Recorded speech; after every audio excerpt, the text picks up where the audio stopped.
આપવામાં આવશે તો સૂચના બહુ ધ્યાનથી સાંભળી લેજો. સૂચના બીજી વાર આપવામાં આવશે નહીં. આજે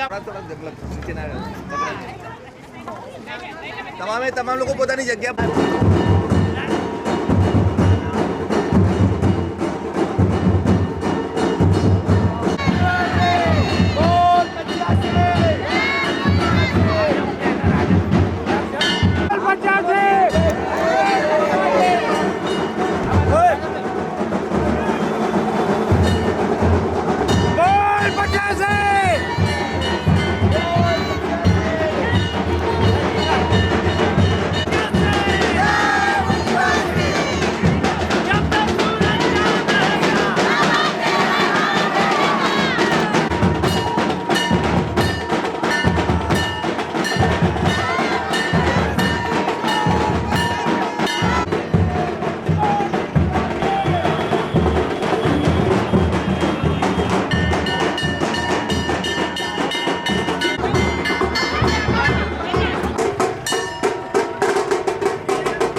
अब कितने भी आए आंधियां तूफान, अरे चांद की बाजी तू लगाता चल।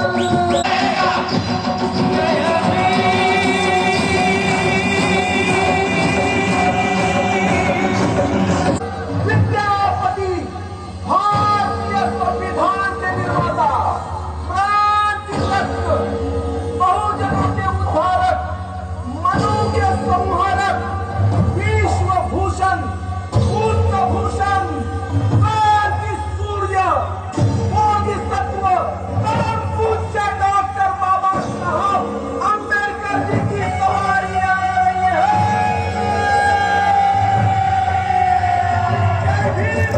तूफान, अरे चांद की बाजी तू लगाता चल। भारत रत्न, बोधिसत्व, परम पूज्य, जब तक पूरा चांद रहेगा,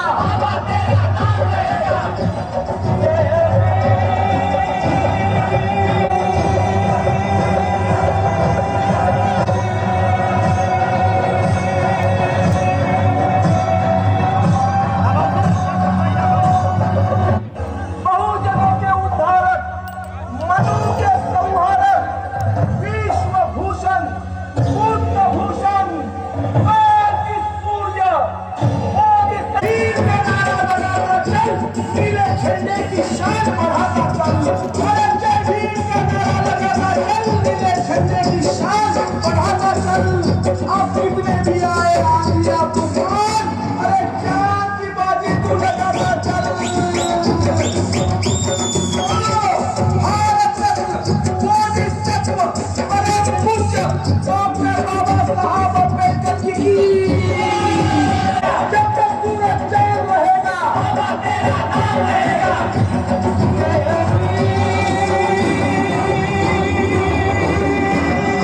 વામન મેશ્રામ સાહેબ પણ અહીંયા ઉપસ્થિત થઈ ચૂક્યા છે, તો તમામ અતિથિ વિશેષ અને માનનીય વામન મેશ્રામ સાહેબનું આપણે જોરદાર તાળીઓથી સ્વાગત કરીશું.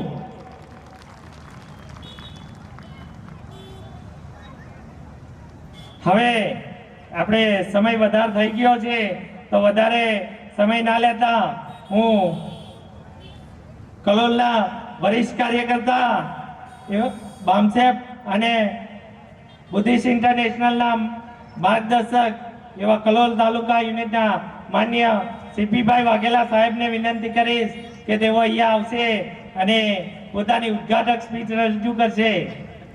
પરંતુ હું એક વાત અહીંયા તમામ વક્તાઓને જણાવી દઉં કે આપણે રાષ્ટ્રીય અધ્યક્ષને સાંભળવાના છે, તો આપણે પોતાની વાત સમય મર્યાદાની અંદર રજૂ કરીશું. હું તમામ વક્તાઓને વિનંતી કરીશ કે આપણે સાહેબને સાંભળવાના લીધે પોતાની વાત ટૂંકમાં રજૂ કરીશું. માનનીય સીપીભાઈ વાઘેલા.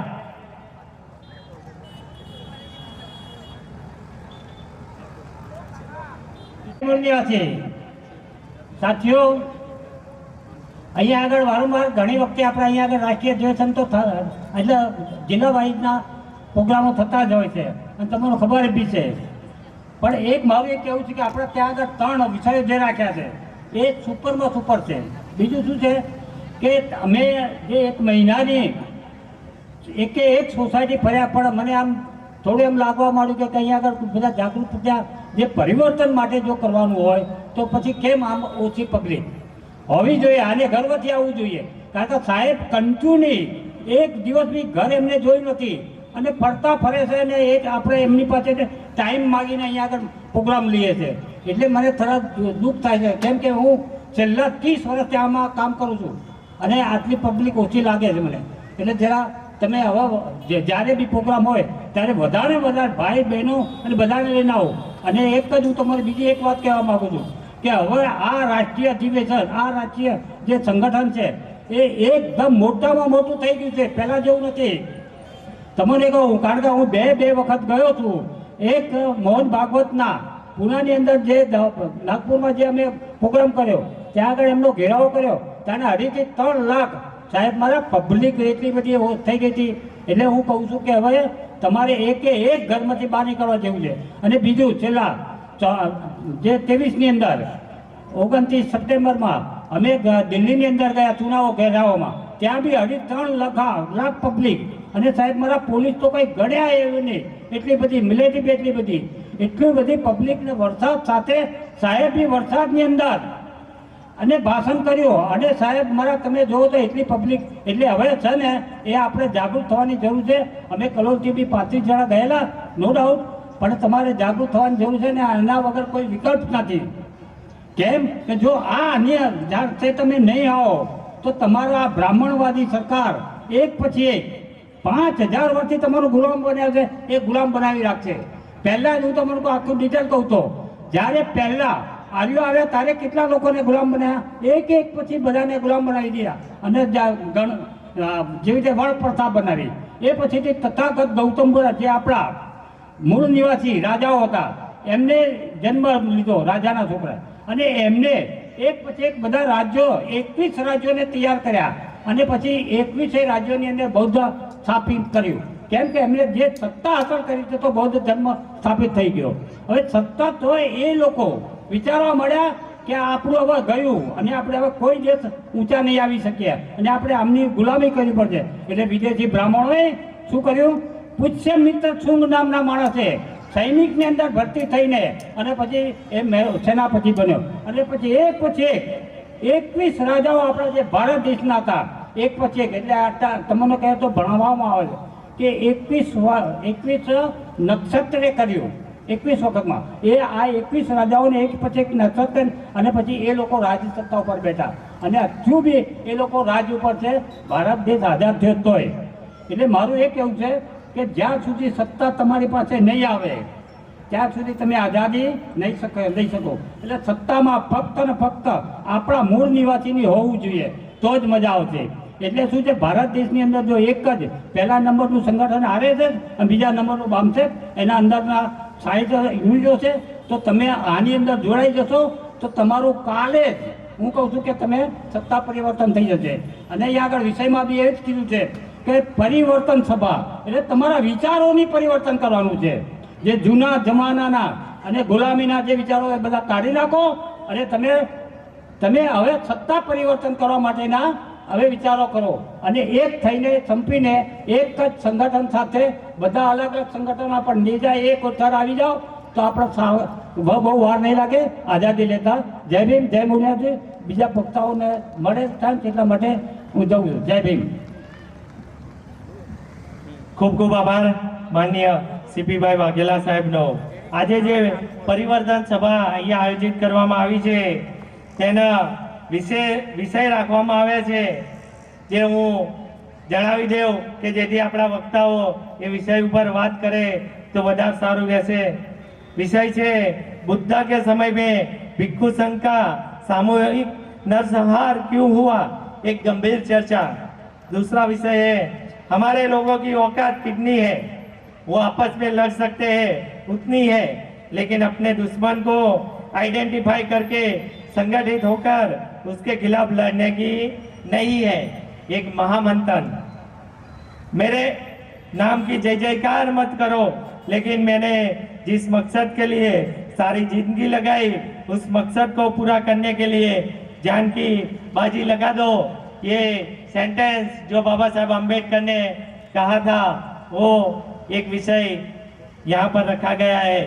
तो હવે હું વધારે સમય ના લેતા આયુષ્યમતી ડોક્ટર પ્રોફેસર સોનલજી આનંદને વિનંતી કરીશ કે તેઓ અહીંયા આવશે અને આ પ્રસંગ અનુરૂપ સમય મર્યાદાની અંદર પોતાની વાત રજૂ કરશે. આયુષ્યમતી સોનલજી આનંદ.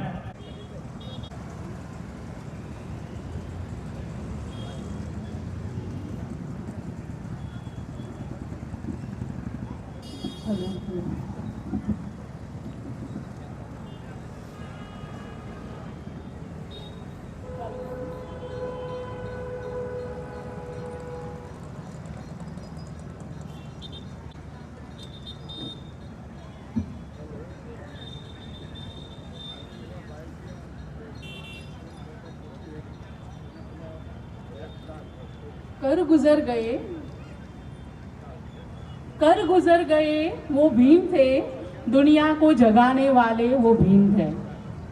कर गुजर गए वो भीम थे, दुनिया को जगाने वाले वो भीम थे.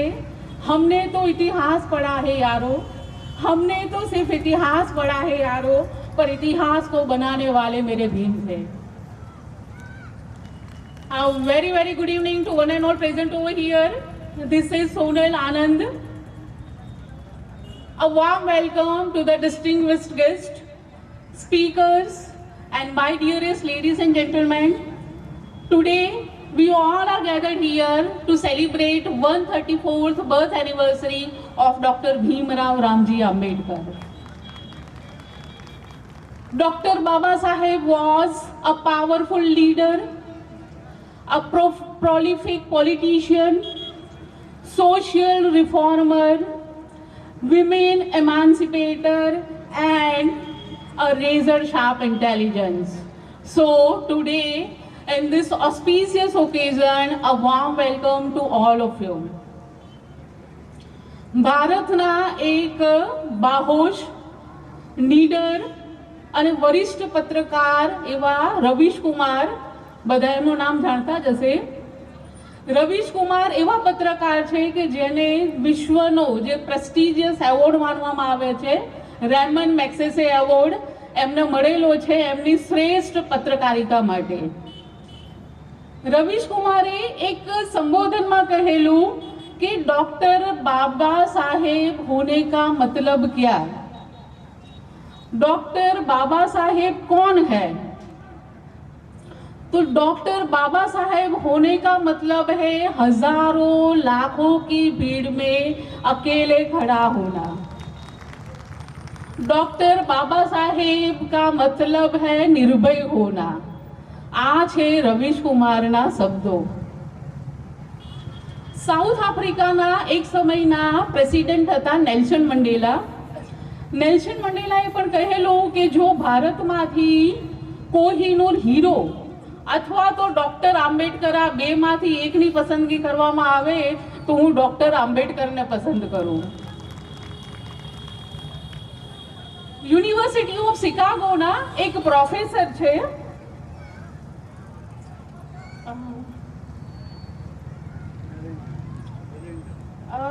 પ્રોફેસર છે જ્હોન ગિલબર્ટ.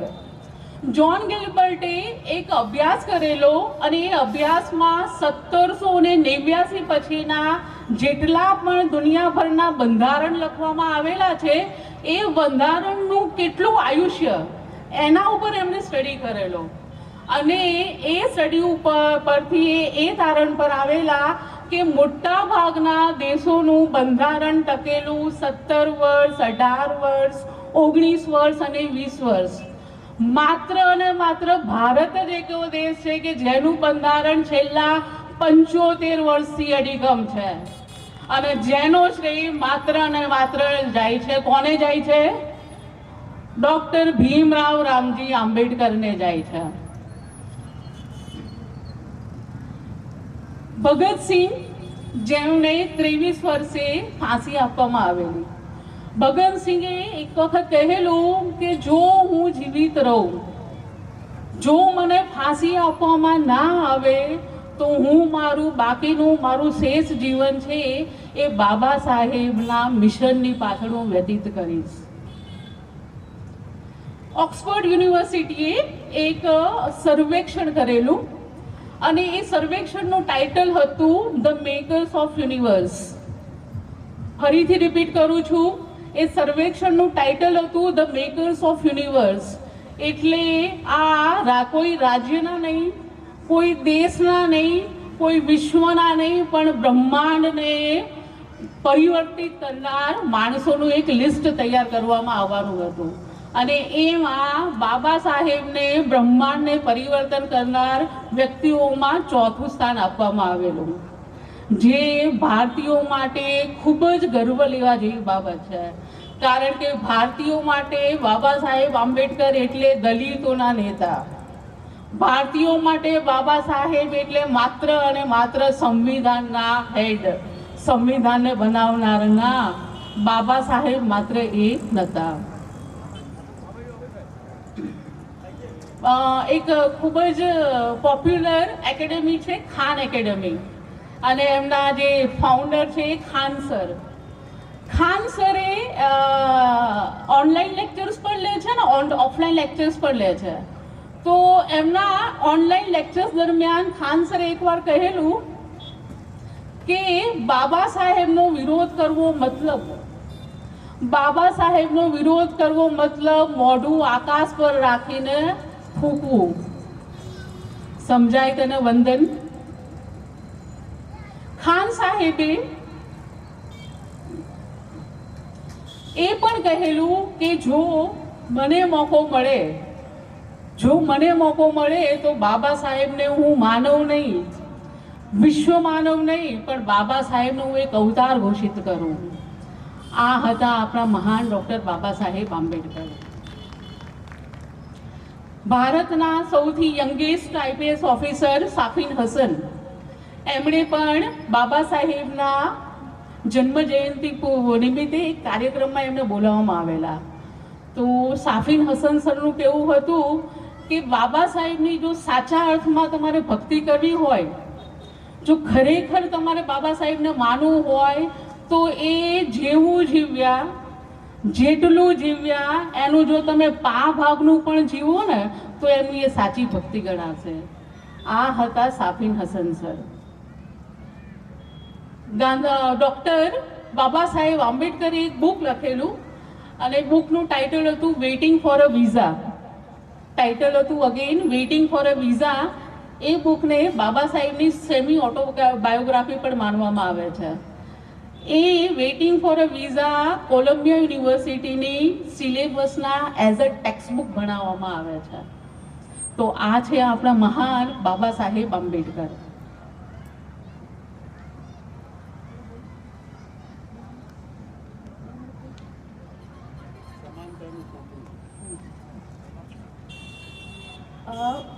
બાબા સાહેબ એક જગ્યાએ એક સભાને સંબોધિત કરે છે અને ત્યાં જ એમને રાતવાસો કરવાનો હોય છે. તો સંબોધન પતી જાય છે, રાત્રે સુવાની તૈયારી કરતા હોય છે, તો અચાનક જ એક વૃદ્ધ સ્ત્રી રડતી રડતી એમની પાસે આવે છે. બાબા સાહેબ કહે છે કે તમે કેમ રડો છો? તો કે હું બહાર ગયેલી અને રસ્તામાં મને કોઈ વ્યક્તિએ કહેલું કે તમારા ભગવાનનું મૃત્યુ થયેલું છે. અને અમારા ભગવાન એટલે તો બાબા સાહેબ. અત્યારે મને આંસુ એટલે આવે છે કે આ ખુશીના આંસુ છે કે તમારું મૃત્યુ નથી થયું એમ. બાબા સાહેબને એટલું બધું લાગી આવે છે. તો બાબા સાહેબ તાત્કાલિક એક મીટિંગ બોલાવે છે. એ જે તે એરિયાની દરેક સ્ત્રીઓને બોલાવે છે. સ્ત્રીઓની હાલત એટલી બધી દયનીય હોય છે. તો બાબા સાહેબ કહે છે કે તમે પોતાને સૌથી પહેલાં તો અસ્પૃશ્ય માનવાનું બંધ કરો. સૌથી પહેલાં તમે સારા કપડાં પહેરો. સૌથી પહેલાં તમે તમારું ઘર સુઘડ રાખો, ઘર સ્વચ્છ રાખો, આસપાસની તમે સાફ સફાઈ રાખો. જેવા તમારી પાસે દાગીના હોય, સોના ચાંદીના કે જૂઠા, પણ વ્યવસ્થિત રીતે પહેરો.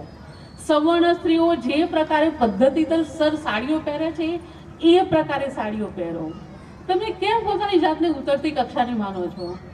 ત્યારે એ સ્ત્રીઓને એટલું બધું લાગી આવ્યું. બાબા સાહેબ કહે છે કે પતી ગયું મીટિંગ, બીજા દિવસે મારે સંબોધનની તૈયારી થઈ ગઈ, સવાર પડ્યું. તો એ દરેકે દરેક સ્ત્રી મારી પાસે આવી અને એમને જોઈને હું એટલો બધો ગદગદિત થઈ ગયો કે એકદમ પ્રોપર કપડામાં, અમુકને તો સાડી પણ ફાટેલી હતી પણ છતાં એકદમ પ્રોપર વેમાં પહેરેલી હતી. તો આ હતા આપણા બાબા સાહેબ આંબેડકર.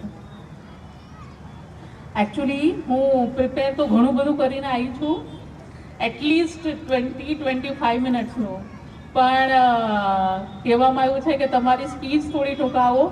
તો એક્સ્ટ્રીમલી સોરી, વધારે મારાથી બોલે હશે નહીં. સો જય સંવિધાન, જય ભારત, બાબા સાહેબ આંબેડકરની જય હો. Thank you. સમય મર્યાદાના લીધે મારે બધાને વિનંતી કરું છું કે આપણે ધ્યાન રાખીને આપણી સ્પીચ રજૂ કરીશું.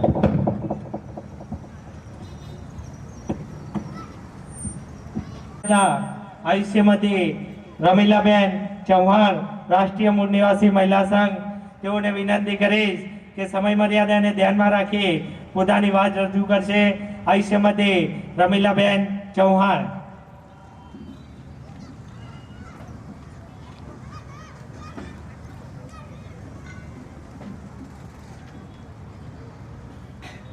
જય મૂળ નિવાસી, જય ભીમ, જય સંવિધાન, નમો બુદ્ધાય.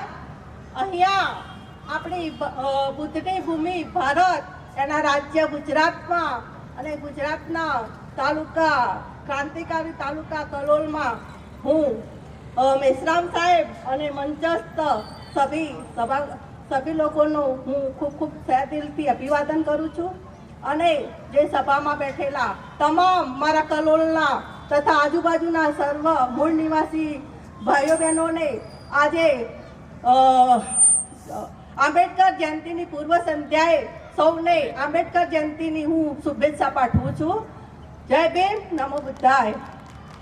આજે અહીંયા મને 2 જ મિનિટ બોલવા માટે આપી છે, એટલે હું વિષયની અંતર્ગત નહીં જાઉં, પરંતુ બામસેપ અને ઓફશૂટ જે ભારત મુક્તિ મોરચા અને રાષ્ટ્રીય મૂળ નિવાસી મહિલા સંઘ તરફથી જે આ પરિવર્તન સભાનું અહીંયા આયોજન કરવામાં આવ્યું છે, તો બામસેપ અને ભારત મુક્તિ મોરચા અને એની 86 જેટલી ઓફશૂટ આજે 50 વર્ષના સમયગાળા દરમિયાન જે આજે આંદોલન જન આંદોલન કરવા જઈ રહ્યું છે તેના વિશે હું થોડી વાત કરીશ. આજે 1848 થી 1956 એટલે કે ફુલેજી સાહુજી મહારાજ અને બાબા સાહેબના જે સમય દરમિયાન અથાગ પરિશ્રમથી આજે આપણે સમાનતા, સ્વતંત્રતા અને લોકશાહીનું આજે આપણે ભોગવી રહ્યા છીએ, તે આ 3 મહાત્માઓના લીધે. આજે 108 વર્ષ જે થઈ ગયા, જે આપણા મહાનાયકોના અથાગ પરિશ્રમથી, એ સમય દરમિયાન આપણે જે 26 જાન્યુઆરી અને 1950ના દિવસે બાબા સાહેબે આપણને બંધારણ આપ્યું અને બંધારણ થકી આપણે આજે જે આપણો દેશ સંવિધાન થકી ચાલે છે, એટલે કે લોકતંત્રની સ્થાપના થઈ રહી છે. આજે બાબા સાહેબ 2 વોટના અધિકાર લઈ અને આવ્યા હતા, પરંતુ 1 વોટ તો જે ગાંધી જે મહાત્મા લોકો કહે છે એમને હું મહાત્મા નથી માનતી, 1 વોટે ષડયંત્રથી ખાઈ ગયા અને બીજો વોટ જે આજની મનુસ્મૃતિ ચાલુ મનુસ્મૃતિ ઈવીએમ મશીન ખાઈ રહી છે. તો આજે બામસેપ એ આ જે મનુસ્મૃતિ ઈવીએમ મશીન છે એ આ ચાલુ સરકાર ઈવીએમ વાળી સરકાર છે અને ઈવીએમ મશીન કાઢવા માંગતી નથી. તો આજે વામન મેશ્રામ સાહેબ અને બામસેપ અને એની ઓફશૂટ ઈવીએમ મશીન કાઢવા માટે જંગે મેદાનમાં ઉતરી રહી છે. એના માટે 4 ચરણનું અમે આંદોલન છેડ્યું છે. તો 3 માર્ચે અમે જ્ઞાપન આપ્યું હતું, 8 માર્ચે અમે ધરણા કર્યા હતા, 22 માર્ચે અમે રેલી કાઢી અને ગાંધીનગર કલેક્ટરને આવેદનપત્ર આપ્યું હતું. 9 એપ્રિલે અમે ગાંધીનગર ડીએસપી કચેરીએ અમે જેલભરો આંદોલન કર્યું હતું, જેમાં કલોલમાં અમે 35 થી 40 માણસો અહીંથી ગયા હતા અને જેલભરો આંદોલન સફળ કર્યું હતું. અને 1 જુલાઈના રોજ અમે ભારત બંધ કરવા જઈ રહ્યા છીએ કે આ ઈવીએમ મશીન આ સરકાર કાઢે.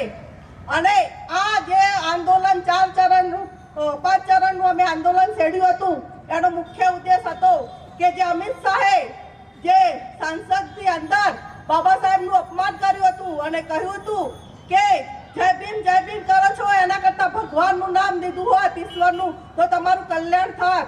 પણ અમે કોઈ ઈશ્વર કે માતાજીને નથી માનતા, અમારા તો ભગવાન ફક્ત ને ફક્ત બાબા સાહેબ છે. અને અમે બાબા સાહેબના સંવિધાન થકી જ અમે આ સમાનતાના અને સ્વતંત્રના શ્વાસ લઈ રહ્યા છીએ. એટલે ફક્ત ને ફક્ત અમારો ભગવાન એ બાબા સાહેબ જ છે. અને બીજું કે આ જે ઈવીએમ મશીન છે એ આપણા વોટ ખાઈ રહી છે અને લોકતંત્રની હત્યા થઈ રહી છે. તો આ ઈવીએમ મશીન નીકળે એ માટે અમે આ ચરણબંધ આંદોલન કરી રહ્યા છે. ત્રીજું કે ઓબીસીની વસ્તી એ 85% છે, છતાં આ ઓબીસી વડાપ્રધાન હોવા છતાં ઓબીસીની વસ્તી ગણતરી નથી કરતા. અને એમણે આરએસએસ જોડે કસમ ખાધી છે કે હું ભલે ઓબીસી રહ્યો પણ ઓબીસીની વસ્તી ગણતરી નહીં કરું. તો અમે પણ આ આંદોલન થકી આ ઓબીસીની વસ્તી ગણતરી થાય એટલા માટે રાણે મેદાને અમે જન આંદોલન કરવા જઈ રહ્યા છે. અને ચોથું કે જે બિહારની અંદર બોધગયાનું જે મંદિર છે એ બ્રાહ્મણો હસ્તક છે, તો આ બોધગયાનું જે બોધિ વિહાર છે એ મુક્ત કરવા માટે અમે આંદોલન છેડી રહ્યા છે. અને ઘણા બધા મુદ્દા છે તેના માટે બામસેપ આજે જન આંદોલન કરવા જઈ રહ્યું છે. તો હું મારા કલોલની મૂળ નિવાસી પ્રજાને આહવાન કરું છું કે આવનાર સમયની અંદર રોડ પરના જન આંદોલન થાય તો એમાં સહભાગી થજો અને જે બામસેપની કલોલ યુનિટના કાર્યકરો છે એને સાથ સહકાર આપજો. એ જ આશા સાથે જય ભીમ, જય સંવિધાન, નમો બુદ્ધાય.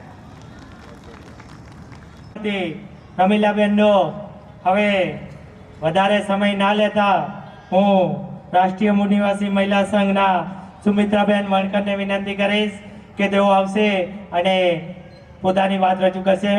શ્રીમતી સુમિત્રાબેન વણકર. જય ભીમ, જય મૂળ નિવાસી સાથીઓ. હું મૂળ કચ્છની છું સાહેબ. જય ભીમ, જય મૂળ નિવાસી સાથીઓ. હું મૂળ કચ્છની છું. હું સ્પેશિયલ વામન સાહેબ મેશ્રામને જ સાંભળવા માટે આવી છું. હું વધારે કંઈ નહીં કહું અને હું કચ્છીમાં થોડું કહીશ કે સાહેબ ਅਸੀਂ આંકે જ સોનેલા કરી આવ્યા આયું અને અહીં આગલે વખતે ના આવ્યા તો અસાંखे સમૂરી મજા ના આવી, પણ અહીં આજે આવ્યા તો અસાંखे ગચ ગચ અને ગચ જ આનંદ थिए तो અહીં अहिड़ी રીતે જ અહીં ते अची जा એટલે असांखे બોરી જ મજા अचींदी.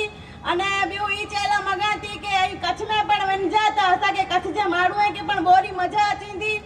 અને ॿियो त વધારે કી નથી ચो અહીંયા કલાકે असांजा भगवान वामन साहेब मेश्राम જ અહીં અને મૂंखे નામ બોલેમાં થોડીક તકલીફ પઈ હતી એટલે કે વામન મેશ્રામ સાહેબ. જય ભીમ, જય મૂળ નિવાસી.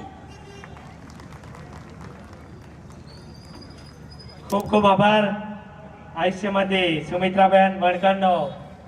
હવે આપણે વધારે સમય ના લેતા હું માન્ય રમણભાઈ પરમાર, પ્રદેશ અધ્યક્ષ બામસેપ ગુજરાત રાજ્ય, તેઓને વિનંતી કરીશ કે સમય મર્યાદાને ધ્યાનમાં રાખી વિષય અનુરૂપ પોતાની વાત રજૂ કરશે. માન્ય રમણભાઈ પરમાર.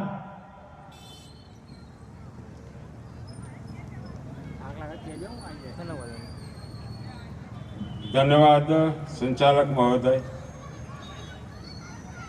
मंच पर विराजमान सभी विचार मंच पर हमारे आदरणीय वामन मेश्राम साहब और सभी और आदरणीय मेहमानों का अभिवादन करते हुए मैं आज जो 3 विषय रखे गए हैं उसमें से जो तीसरा विषय है कि मेरे नाम के जय जयकार मत करो, लेकिन मैंने जिस मकसद के लिए सारी जिंदगी लगाई उस मकसद को पूरा करने के लिए अपनी जान की बाजी लगा दो.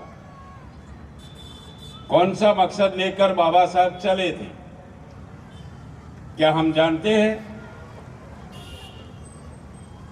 किस मकसद को लेकर बाबा साहब ने पूरी जिंदगी लगाई और हमें बताया गया कि आपको भी ये पूरी जिंदगी लगानी है. मैं आपको माता सावित्रीबाई फूले, जिन्होंने अपने पूरे जीवन का समर्पण देने के बाद एक छोटी सी बात बताई थी जो मैं आपको यहां पर बताना चाहता हूं. माता सावित्री फूले ने कहा था कि केवल एक ही है शत्रु हमारा, निकाल देंगे उसे बाहर, और कोई नहीं है शत्रु हमारा, बताती हूं उस दुष्ट का नाम, सुनो लगाकर कान, वो तो है अज्ञान. माता सावित्री फूले ने बताया अज्ञान हमारा सबसे बड़ा शत्रु है. अब ये अज्ञानता क्या है उसकी भी एक परिभाषा है जो हमारा संगठन कहता है कि अज्ञानता क्या है. तो बताया गया कि समस्याओं के वास्तविक कारणों की जानकारी का अभाव ही अज्ञानता है। आज जो हमारी समस्याएं है उसके बारे में समाज के पास जानकारी ही नहीं है कि ये जो समस्याएं पैदा हो रही है क्यों हो रही है, ये समस्याएं कौन पैदा कर रहा है। हमारा पहला शत्रु उन्होंने बताया, हमारा शत्रु एक और भी है जो बाबा साहब ने उंगली करके बताया है कि जो विदेशी ब्राह्मण है वो हमारा शत्रु है। लेकिन उससे पहले माता ने बताया कि और भी एक शत्रु है, अज्ञानता। तो आज जो समस्याएं है वो समस्याएं पैदा जो हो रही है, कौन पैदा कर रहा है, क्यों पैदा कर रही होती है, इसके बारे में समाज को पता नहीं है। समाज चौराहे चौके पर जहां पर उनको बैठकें मिलती है, हमारे पढ़े लिखे लोग जो पेंशनर है, आज समाज में जिनकी सबसे ज्यादा जरूरत है, ऐसा हमारा जो पढ़ा लिखा, जिसको संविधान के माध्यम से अधिकार मिले हैं, वो लोग जो आज नौकरियों में लगे हैं, जो पेंशनर है, समाज को जगाने का काम बाबा साहब ने जिनको दिया था, आज वही उन समस्याओं पर चर्चा करता है। कारण का पता नहीं है कि ये समस्याएं क्यों पैदा हो रही है। तो जब तक समाज समस्याओं के कारणों तक जानकारी नहीं पाता है, मच्छर से मलेरिया होता है, ये हमको पता है। ये कारण है कि मच्छर एक कारण है, मलेरिया समस्या है। तो समस्याएं जहां से पैदा हो रही है वो आज सत्ता में बैठा है। जो दिखता है सत्ता में बैठा वो एक्चुअली सत्ताधारी नहीं है, वो नामधारी है। और जिसके पास सत्ता है वो दिखता नहीं है। और हम लोग जो चर्चाएं कर रहे हैं तो जो नामधारी है उनके नाम पर हम चर्चाएं कर रहे हैं। जिसके पास सच में सत्ताएं हैं उनको हमारे पास जानकारी नहीं है। तो समाज को सबसे पहले ये समझना होगा कि दुश्मन कौन है हमारा, दोस्त कौन है हमारा, उसकी जानकारी जहां तक हमें नहीं मिलेगी, हम लड़ाई किसके सामने लड़ेंगे, किससे लड़ेंगे। ये जो दूसरा भी सब्जेक्ट है कि हम आपस में लड़ाई कर रहे हैं, किसको दुश्मन बना रहे हैं, जिसका साथ लेना है, जिसका साथ लेकर हमें बाबा साहब ने जिस मकसद के लिए हमें चुना, हमें बताया कि जो जिंदगी मैंने लगाई, 4 बच्चों की कुर्बानी दे दी, खुद की कुर्बानी दे दी, माता रमाई की भी कुर्बानी दे दी। किसके लिए दी? हमारे लिए दी। एक बात मैं आपको बताकर अपनी बात खत्म करता हूं। किसी ने बताया कि कठोर समय में मजबूत इंसान पैदा होता है। मजबूत इंसान समय को आसान बनाता है। आसान समय कमजोर इंसान पैदा करता है और कमजोर इंसान समय को कठिन बना रहा है। क्या हम इतने कमजोर हैं? बाबा साहब अकेले थे, आज हम कितने हैं, कितनी तादाद में है? क्या कि सिर्फ जय भीम करने से हमारा काम पूरा होगा? ये कभी पूरा होने वाला नहीं है। बाबा साहब ने जो मकसद लगाया है, इस देश में समता, बंधुता, न्याय और स्वतंत्रता पर आधारित राष्ट्र का निर्माण करना, समाज का निर्माण करना, तो क्या आज समता है? नहीं है। न्याय है? नहीं है। स्वतंत्रता है? नहीं है। है हमारे पास? उसका मतलब होता है कि हम आज की तारीख में गुलाम है। किसकी गुलामी है ये भी समझना पड़ेगा। जो यूरेशियन ब्राह्मण जो इस देश में आए हैं, आज हमारे चारों पिलर पर अपना कब्जा जमाए हुए बैठे हैं। उस व्यवस्था को बदलने के लिए हम समाज को जगाने का काम कर रहे हैं। जब तक समाज नहीं जागेगा, व्यवस्था परिवर्तन जो हम करना चाहते हैं वो नहीं हो पाएगा। इतनी तादाद में भी हमारे साथियों ने जो ये कार्यक्रम लगाया है, मैं उनका धन्यवाद अदा करता हूं और अपनी वाणी को खत्म करता हूं। धन्यवाद। ખૂબ ખૂબ આભાર માનનીય રમણભાઈ પરમારનો। હવે માનનીય એડવોકેટ પ્રણયરાજ રણવીર સાહેબને વિનંતી કરીશ, ઇન્ડિયન લીગલ પ્રોફેશનલ એસોસિએશન રાષ્ટ્રીય ઉપાધ્યક્ષ નવી દિલ્હી, તેઓ અહીંયા આવશે અને પોતાની વાત રજૂ કરશે। માનનીય પ્રણયરાજ રણવીર।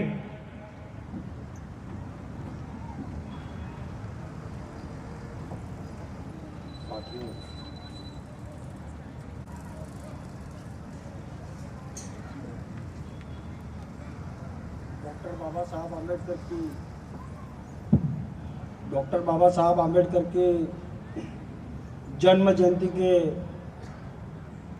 पूर्व संध्या पर हम लोग यहाँ एकत्रित हुए हैं और इसमें बहुत अच्छे विषय रखे गए हैं। इसमें दूसरा विषय है कि हमारे लोगों की औकात कितनी है, वो आपस में लड़ सकते हैं उतनी है, लेकिन अपने दुश्मन को आइडेंटिफिकेशन करके संगठित होकर उससे खिलाफ लड़ने की नहीं है। इस संदर्भ में मैं आपको बताना चाहता हूँ कि जब भारत के अंदर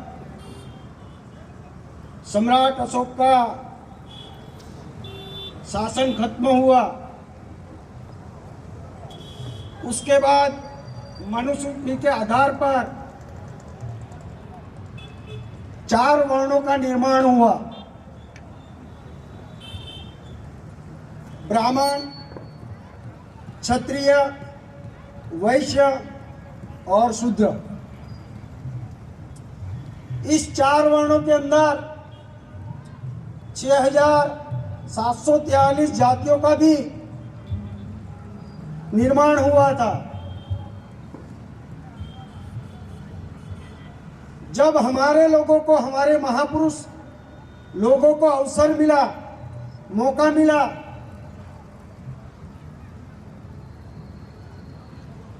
तो जो हमारे समाज को बांटने की व्यवस्था थी, इस व्यवस्था को उखाड़ फेंकने के लिए डॉक्टर बाबा साहब आम्बेडकर ने भारत के संविधान के अंदर ये 6743 जातियों को 4 वर्गों में सम्मिलित कर दिया। आर्टिकल 340, 41 और 42 से ऐसे एक कैटेगरी निर्माण किया, एसटी कैटेगरी निर्माण किया, ओबीसी कैटेगरी निर्माण किया और माइनॉरिटी कैटेगरी निर्माण किया। इन 4 वर्गों के अंदर बटे हुए हमारे समाज के लोगों को जोड़ने का बाबा साहब ने प्रयास किया और बाबा साहब ने उनके वक्त में जितना भी काम करना चाहिए था वो उन्होंने किया। और बाबा साहब आम्बेडकर ने आर्टिकल 19 में लिखा कि हमारे समाज के लोग संघ यानी संगठन निर्माण कर सकते हैं, मंडल बना सकते हैं, ये अधिकार भी दिया। मनुस्मृति के आधार पर 4 वर्ण निर्माण हुए थे। 6743 जाति में हमारे समाज को बांट दिया गया था। बाबा साहब आम्बेडकर ने संविधान के माध्यम से हमें 4 वर्गों में इकट्ठा करके एक और आर्टिकल 19 दिया, तो हमारे समाज के पढ़े लिखे लोगों ने 6 लाख से अधिक संगठन निर्माण किए। जो आर्टिकल 19 के तहत संगठन बनाकर समाज को जो मैंने 4 वर्ग के अंदर इकट्ठा कर दिया है, वो हमारे समाज के अंदर शिक्षित होकर, साक्षर होकर नहीं बोल रहा हूं, शिक्षित होकर आर्टिकल 19 का प्रयोग उपयोग करके समाज को एक बहुजन समाज की ताकत में निर्माण करेगा। पर हमारे पढ़े लिखे लोगों ने 6 लाख से अधिक संगठन निर्माण करके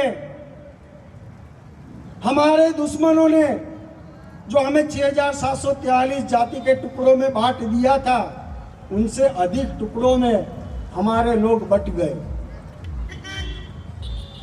आज बाबा साहब अम्बेडकर जीवित होते तो ये छोटे मोटे गली मोहल्लों के जो संगठन निर्माण करने वाले लोग हैं, अपनी अलग अलग विचारधारा लेकर समाज को गुमराह करने का कार्य करते हैं, उन लोगों को डंडे लाठी से पीटते। और ये 6 लाख संगठन हमारे समाज में जो निर्माण हुए, अलग अलग विचारधारा के आधार पर निर्माण हुए, तो दुश्मनों की ताकत और शक्तियां बढ़ती गई। और आज की तारीख में यही 6 लाख संगठनों की वजह से दुश्मन हम में आपस में लड़ाते रहते हैं और हम लोग लड़ते रहते हैं और हमारा दुश्मन आइडेंटिफाई नहीं हो पा रहा है। तो समाज के अंदर हमारे पास जो हक अधिकार दिए हुए हैं, उस हक अधिकार को हम लोगों को अपनी विवेक बुद्धि को उपयोग करके, प्रयोग करके, एकत्रित होकर हमारे दुश्मनों की शक्ति को परास्त करना होगा। तब जाकर बाबा साहब आम्बेडकर ने आर्टिकल 19 जो लिखा है ना, उसका मतलब परिपूर्ण होगा। साथियों, समाज में समस्या बहुत सारी है और समय भी इकट्ठा होने का प्रतिकूल है। आज समय है, इतना बड़ा नेतृत्व, इतना बड़ा संगठन हमारे साथ, हमारे समाज की समस्या खत्म हो इसलिए लड़ाई लड़ रहा है पूरे देश भर के अंदर। तो हम लोगों को भी इस मौके को गंवाना नहीं चाहिए। एकजुट होकर हमारे समाज की जो लड़ाई है, वो खुद को लड़ने के लिए बाहर निकलना पड़ेगा। साथियों, इस विषय पर बहुत कुछ कहा जा सकता है, और समय को ध्यान में रखते हुए मैं मेरी बात यहाँ पूर्ण करता हूँ। धन्यवाद। जय मूल निवासी, जय भीम।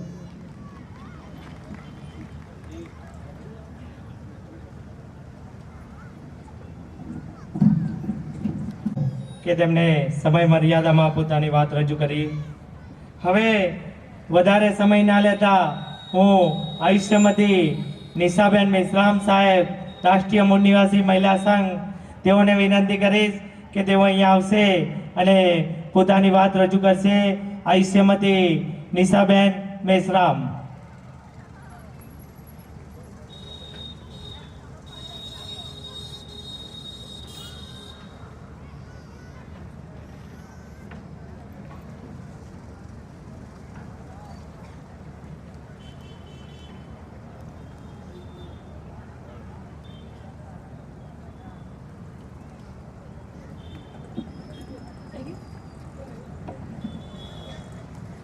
આપણી વચ્ચે આપણા જમિયત ઉલમાએ હિન્દ કલોલના મુસ્લિમ બિરાદરો, કાર્યકર્તા અને તમામ સાથીઓ અહીંયા ઉપસ્થિત થઈ રહ્યા છે, તો આપણે એમનું જોરદાર તાળીઓથી સ્વાગત કરીશું।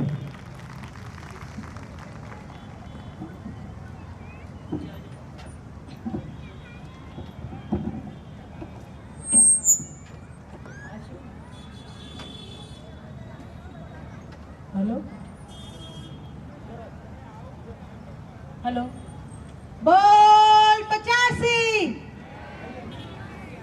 बोल 85।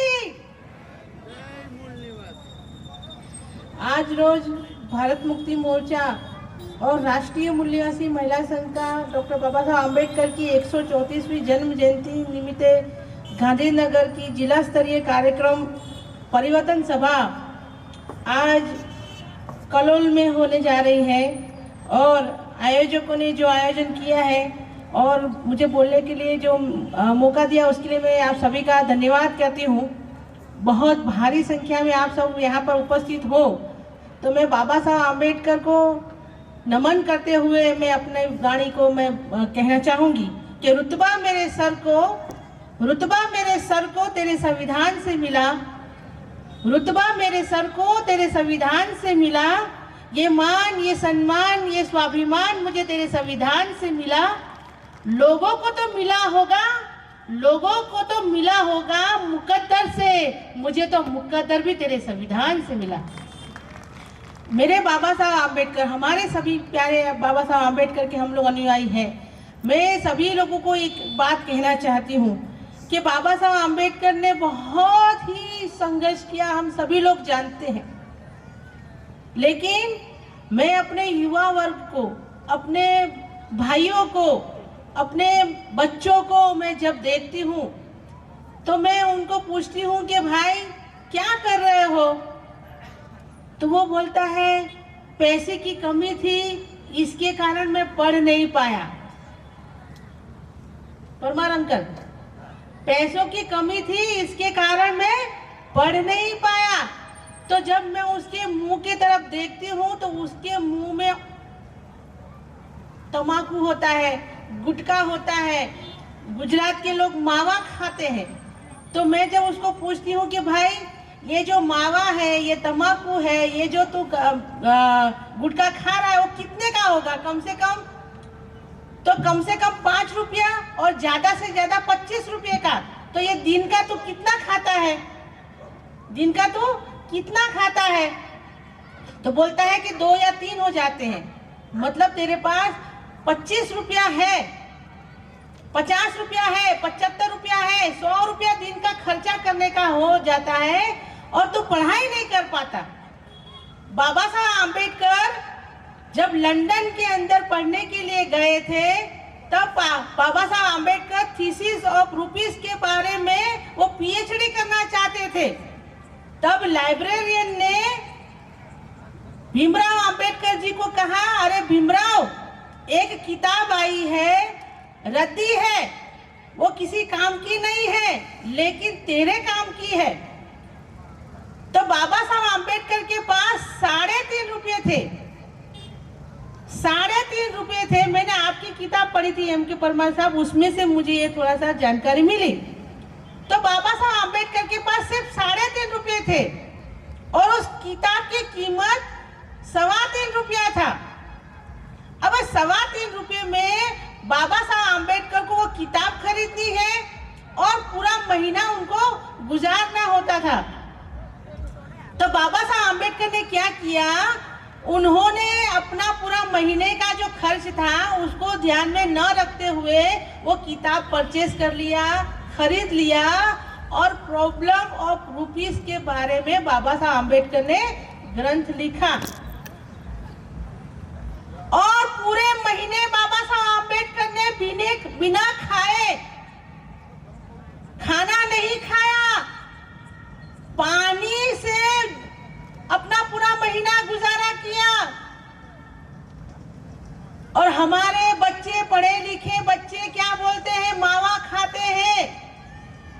और आज की रात तो 12 बजे के बाद हमारे बच्चे, हमारे लोग, हमारी कौम के मूल निवासी लोग आज रात को 12 बजे बाबा साहब आम्बेडकर की जय जय जय जय जय भीम कह के केक काटेंगे और कल बाबा साहब आम्बेडकर की मूर्तियों पर जाकर बड़ी बड़ी मालाएं चढ़ाएंगे और माला बाबा साहब आम्बेडकर की मूर्ति पर चढ़ाएंगे लेकिन उनकी विचारों के ऊपर ताला चढ़ा देंगे, लगा देंगे। उनके विचारों की उनकी कुछ भी पड़ी नहीं। कल हमारे सारे लोग बोलेंगे, गाएंगे, क्या कहेंगे, मेरे लगते जिगर भीमराव अंबेडकर, मेरे लगते जिगर भीमराव अंबेडकर। आधे इधर आधे उधर, आधे पता नहीं किधर। लगते जिगर बाबा साहब आंबेडकर है, लेकिन एक दिन के लिए लगते जिगर है। लेकिन मैं धन्य हूं वामन मेश्राम की पत्नी होने के कारण। मैं धन्य हूं वामन मेश्राम जिनकी मां ने उनको जन्म दिया। मैं उनको प्रणाम करती हूं कि मेश्राम साहब जैसा हमारे लिए नेतृत्व उन्होंने पैदा किया। 365 दिन वो लगते जिगर का मिशन चलाते हैं, और हम लोग सिर्फ एक दिन पूरा दिन जय जय जय जय जय भीम करेंगे। कल रात को 12 बजे तक जय जय जय जय जय भीम करेंगे, और परसों सुबह उठाकर कहेंगे अरे उठ भाई, तो बोले सोने दो मैडम, अगले साल देखेंगे। हमको अपने बाबा साहब अम्बेडकर के मिशन को आगे बढ़ाना है। बाबा साहब अम्बेडकर ने कहा था मेरी जय जय जय जयकार मत करो, मेरे किए हुए अधूरे जो काम है उसको आगे बढ़ाओ। मेरे अनुयायियों, मैं बड़े संघर्ष के साथ ये रथ यहाँ तक लाया हूँ। मेरे अनुयायियों से मेरा निवेदन है कि अगर इसको आगे ना बढ़ा पाओ तो कोई बात नहीं, लेकिन इसको किसी भी हालत में पीछे मत लेके जाना। लेकिन हमारी कौम क्या कर रही है? दारू पीती है, इतना दारू पिएगी कल हमारे बच्चों को भान भी नहीं रहेगा। तो बाबा साहब अम्बेडकर के संघर्ष को हमको ध्यान में रखकर, हमको उनके जीवन के संघर्ष को याद रखकर, हमको आने वाली पीढ़ी को अगर बचाना चाहते हो तो हमें बाबा साहब अम्बेडकर का काम, अधूरा काम जो है मेश्राम साहब जो कर रहे हैं, उनके कदमों से कदम मिलाकर हमको चलना होगा। आज महाबोधि महाविहार का आंदोलन चल रहा है, पूरे भारत में हाहाकार मचा रहे, पूरे भारत के अंदर हाहाकार मचा हुआ है। एक दिन मैंने अपने फेसबुक पे एक आर्टिकल डाल दिया, छोटा सा पोस्ट डाल दिया, तो बोलते हैं कुछ ब्राह्मण लोग, कुछ लोग मेरे को क्या बोलते हैं, अरे अगर महाबोधि महाविहार आप लोगों को दे दिया तो कल केदारनाथ और तिरुपति भी आपको देना पड़ेगा। तो मैंने उसको कहा अरे भाई मूल निवासी नहीं, हम लोग मूल निवासी है। अरे विदेशी भाई, ये जो कण कण भारत के अंदर कण कण है ना, कण कण में राम जो है ना वो हमारा बुद्ध है, और ये बुद्ध को हम लेकर रहेंगे। तिरुपति नहीं, चारों धाम हमारे हैं, और चारों धाम हम लेकर रहेंगे। और इसके लिए हम सभी को एक साथ में मिलकर मेश्राम साहब की ताकत को बढ़ाना होगा। बहुत समय हो गया, मैं आपके और मेश्राम साहब के बीच में नहीं रहूंगी। आप लोगों ने मुझे सुना, इसलिए धन्यवाद। जय भीम, जय भारत, जय मूल निवासी। ખૂબ ખૂબ આભાર આયુષ્યમતી મીસાબેન મેશ્રામ સાહેબનો। હવે આપણા માનનીય માસ્ટર જાકીર હુસેન મલેક સાહેબ કે જેઓ મુસ્લિમ બિરાદર અને જમિયત ઉલેમાએ હિન્દ તરફથી અહીંયા આપણી વચ્ચે ઉપસ્થિત થયા છે, તેમને હું વિનંતી કરીશ કે તેઓ અહીંયા આવશે અને પોતાની વાત રજૂ કરશે। માસ્ટર જાકીર હુસેન મલેક સાહેબ। સૌપ્રથમ એક નારો આપવા માંગુ છું કે જે નારાથી આપણે જોડાયેલા છીએ, જય ભીમ જય ભીમ। લાગે છે તમારા અંદર થોડી